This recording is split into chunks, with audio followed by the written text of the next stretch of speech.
This is Tristan Francis, the Summer Coordinator for the District 6 Summer Student Program for 2015. I'd like to give a little update on what happened in this year's Summer Student Program. We had Andrew Dale up in Sault Ste. Marie, helping set up for the conference. There was Nathan Mejia in Sudbury, helping to make September 7th, 2015 the best Labor Day parade ever. Chris Duval working out of the District 6 office and helping to prepare for the conference from home base. At Cecil Street, we had Stephen Stewart, Brittany Stevens, and Yash Parikh trying to sort out the labyrinth that is the Cecil Street filing room. And last but not least, we had Maria Gaziano, Caitlin Damery, and Cody Paquette working out of Hamilton on the Labor Day float, revamping the filing system, and community events. As far as I know, this was the first year we had 3 students in Hamilton and 3 students in Toronto. I decided to mix things up a bit from previous years and have each group of students put together a short video to show you. The Toronto students' video sort of fell into their lap. We were brainstorming ideas at the Cecil Street office, and Matt McKeever walked in and talked to us about Berry Plastics closing its doors after many decades of running. We decided to do a theme of then and now for a couple plants in the Toronto area, which you will see up next. As for Hamilton, we went for a community focus, in line with the focus of this year's District 6 conference. We had the students volunteer at a few different events around the city and have created a montage of their adventures. Hope you all enjoyed them. Cheers.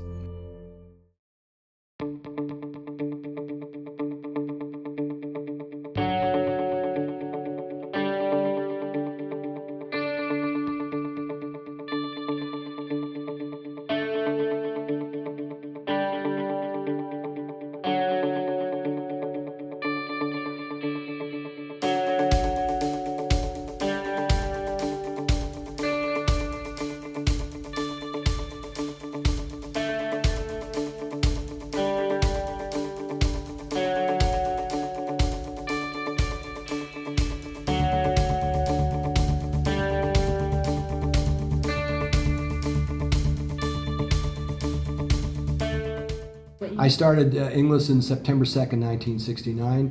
The plant closed down in 1989, November 30th.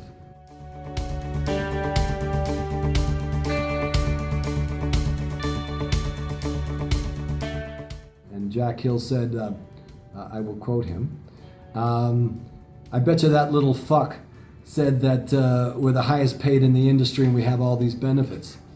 And he said he pulled out a contract and he threw it on the table in front of me and said, everything we have is because of what's in that contract and what the union has fought for.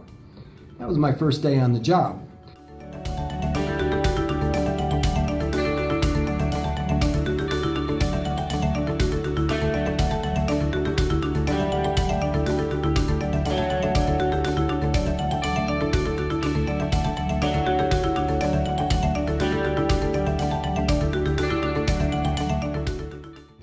The union, to me, is important not only for what it does in terms of what's in that contract that Jack Hill showed me, in terms of wages, benefits, pensions, and all the things that contracts provide when unions fight for things.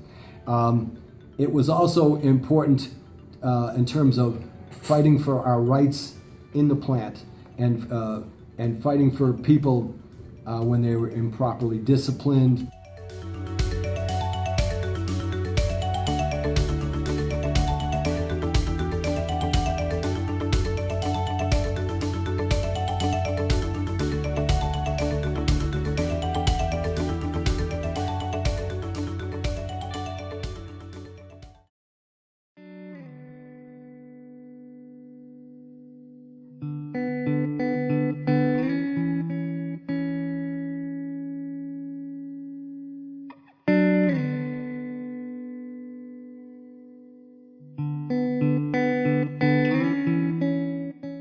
What was your first day or week like?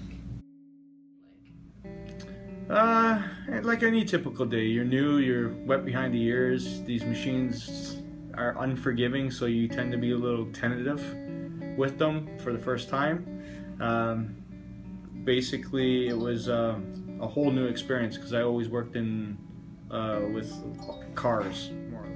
It was interesting. My first day, I started on a Wednesday, and they have to guarantee you 40 hours. So I worked Wednesday, Thursday, Friday, 24 hours, and I got 40 hours pay. I thought that was pretty cool. back then you're 25 years old. Yeah. It was interesting, meet a lot of people, a little bit of intimidation. You don't know anybody.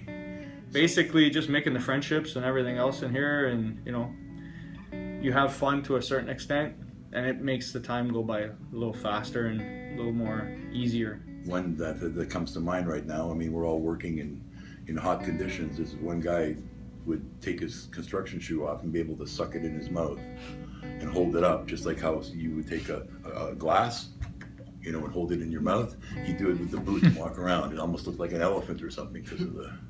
It's always an uphill battle. The USW has been very good in that regard. Dealing with the personnel at the office has been, they're there for you. People say unions aren't strong enough anymore. You have a lot of members. They do help the people. When someone gets fired, you got someone they're going to provide a lawyer. They're going to provide. So it is a benefit.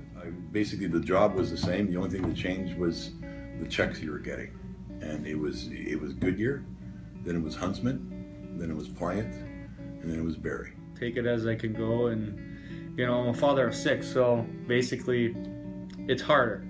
What I mean, than it would be if it was just me. So I have a positive outlook, and I know, even with the steelworkers, they do help you. A lot of people are going to have, it's going to be a sad time. A lot of people, I'm sure, have mortgages, maybe car loans. We know one couple here. They're married. They both work here. So you're both out of a job. That's different. There was 1,800 people working here at one time. 1,800 stories.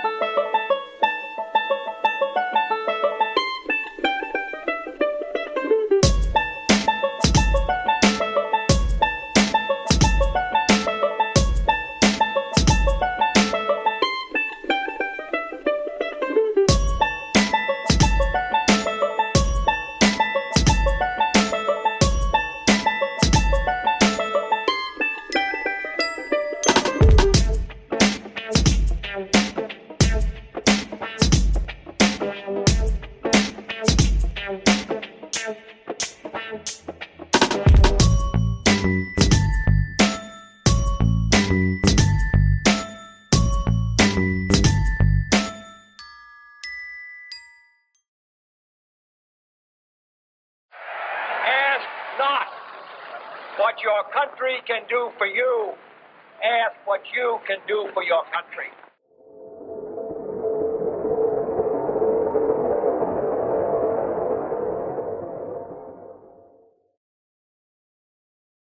When I say Africa, you say stand up. Africa, stand up. When I say Africa, you say stand up. Africa, stand up. Bloodshed tears falling from the leaders of my homeland. They fought for love, a revolution full of uncertainties. The work undone by the ones who caused us pain and misery. You look across the world and it's less hope for our children.